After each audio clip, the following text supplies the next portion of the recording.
এবং শাহবাগ যে basically fascist Hasina এবং পার্শ্ববর্তী একটা দেশের ষড়যন্ত্রের একটা কেন্দ্র ছিল, এটা আমার দেশ ধরতে পেরেছিল যে এটা আমার জীবনের লাস্ট ইনিংস। যারা ক্রিকেট খেলেন তারা বুঝতে পারবেন। আমরা কোন রাজনৈতিক দলকে কিন্তু সেই অর্থে সমর্থন করি নাই আপনি যেভাবে বলতে চাচ্ছেন। আমরা ফ্যাসিবাদের বিরুদ্ধে ছিলাম, আমরা অগণতান্ত্রিক সরকারের বিরুদ্ধে ছিলাম, এবং সেটার সুবিধা গেছে তৎকালীন বিরোধী দলের পক্ষে। এবং যেহেতু এটার সুবিধা তৎকালীন বিরোধী দল পেয়েছে, কাজেই অনেকের ধারণা হয়েছে যে আমরা তৎকালীন বিরোধী দলগুলির সমর্থক। এটা হলো তারা বাই ডিফল্ট সুবিধা পেয়ে গেছে। কিন্তু আপনি যদি আমার পত্রিকার কাভারেজ খেয়াল করেন, ওই সময় যারা এগুলো নিয়ে রিসার্চ করেন তারা দেখবেন কোন দলকে আমরা কোনো অ্যাডিশনাল কাভারেজ দেই নাই। শাহবাগে আমরা আমাদের যে বিখ্যাত সেই হেডলাইন শাহবাগে ফ্যাসিবাদের পদধ্বনি, এটা আমরা বুঝতে পেরেছিলাম। হয়তোবা এইটুকুই পার্থক্য বাংলাদেশের অন্য পত্রিকার সঙ্গে। আপনাদের মনে আছে সকল পত্রিকা তখন, আমি যেটা বলি, শাহবাগের জ্বরে আক্রান্ত সকল পত্রিকা। সেই অবস্থায় শুধু আমার দেশ তার বিপরীতে দাঁড়িয়ে বলেছিল যে শাহবাগে ফ্যাসিবাদের পদধ্বনি।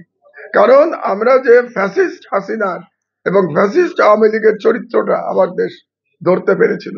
এবং শাহবাগ যে বেসিক্যালি ফ্যাসিস্ট হাসিনা এবং পার্শ্ববর্তী একটা দেশের ষড়যন্ত্রের একটা কেন্দ্র ছিল, এটা আমার দেশ ধরতে পেরেছিল, সেটা অন্যেরা ধরতে পারে নাই।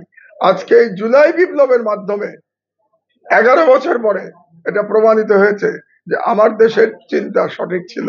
আজকের ইয়াং জেনারেশন এটা প্রমাণ করে দিয়েছে যে তারা আমার দেশের এই চিন্তাটাকে ধারণ করে। আমি পরিষ্কারভাবে আপনাদের বলে দিতে চাই যে এটা আমার জীবনের লাস্ট ইনিংস। যারা ক্রিকেট খেলেন তারা বুঝতে পারবেন, এটা আমার জীবনের লাস্ট ইনিংস। এই ইনিংস শুধুমাত্র মিডিয়ার প্রতি উৎসর্গীকৃত। এই খেলাটা আমি মিডিয়ার ফিল্ডেই খেলবো, আর কোনো ফিল্ডে আমি যাব না।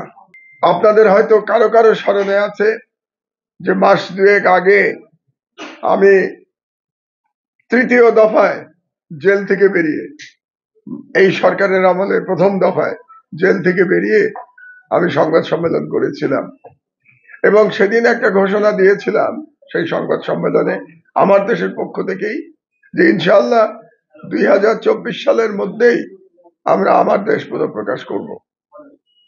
আমি সেদিন সেই ঘোষণা দিয়ে অফিসে ফিরে যাওয়ার পরে আমার সহকর্মীরা খুব চিন্তিত ভাবে বলেছিলেন, মাহমুদ ভাই আপনি তো বললেন 2 মাসের মধ্যে পত্রিকা বের করবেন, কিন্তু এটা কি আসলেই সম্ভব হবে? তো এটা প্রায় অসম্ভব। আপনারা সবাই সংবাদ মাধ্যমের কর্মী, আপনারা জানেন যে একেবারে শূন্য থেকে 2 মাসের মধ্যে পত্রিকা বের করা, একটা জাতীয় পত্রিকা বের করা প্রায় অসম্ভব ব্যাপার। কিন্তু আমার মনে জোর ছিল যে আল্লাহর রহমত আছে, ইনশাআল্লাহ আল্লাহর রহমত থাকলে এবং আমরা সবাই যদি পরিশ্রম করি তাহলে আমরা পারবো। এবং আমার সহকর্মীদের এই অক্লান্ত পরিশ্রমে এবং আল্লাহর রহমতে সেই অসাধ্য সাধন হয়েছে আলহামদুলিল্লাহ।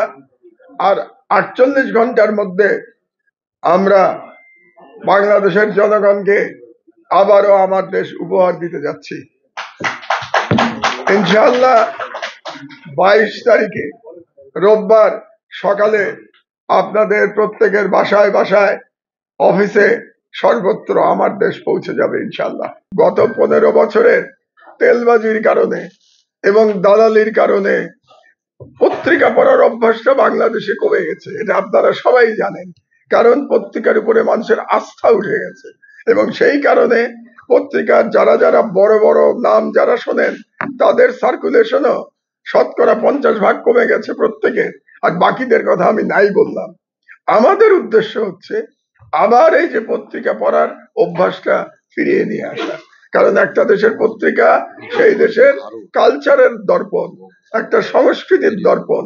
আমি মনে করি একটা পত্রিকা, যতই অনলাইনের যুগে আমরা বসবাস করি, যতই কি বলে স্মার্টফোনের যুগে বসবাস করি, কিন্তু একটা পত্রিকা হাতে নিয়ে পড়ার যে আনন্দ, এই আনন্দ একটা ভিন্ন রকম আনন্দ। যেমন আমরা তো বয়সে অনেক বেশি হয়ে গেছে, জীবনের প্রায় শেষ প্রান্তে চলে এসেছি, কিন্তু এখনো আমি কিন্তু বই পড়তে পছন্দ করি। ওই ল্যাপটপে পড়তে আমি অস্বস্তি বোধ করি। বই হাতে নিয়ে পড়ার যে আনন্দ, এই আনন্দ এখনো আমি অনুভব করি এই বয়সেও। তো কাজেই আমি চাই বাংলাদেশের জনগণ আবার পত্রিকা পড়ার অভ্যাস করুক, আবার সকালবেলা অপেক্ষা করুক পত্রিকাটা কখন আসবে। আমার মনে আছে যে আমরা পত্রিকা আসার জন্য অপেক্ষা করতাম, এবং পত্রিকা আসার পরে এক ধরনের কাড়াকাড়ি পড়ে যেত বাড়িতে, আমার মা বাবা বা অন্য আত্মীয় স্বজনদের মধ্যে। আমি স্পোর্টস পেজ খেলার পাতা দেখতে চাইতাম, অন্যেরা অন্য পাতা দেখতে চাইতো। এই যে একটা প্রতিযোগিতা সকালবেলা খবরের কাগজ নিয়ে, আমি চাই এটা আবার ফিরে আসুক, এবং এটা ফিরে আসার জন্য আমার দেশ তার ভূমিকা পালন করবে। আপনাদেরকে অসংখ্য ধন্যবাদ।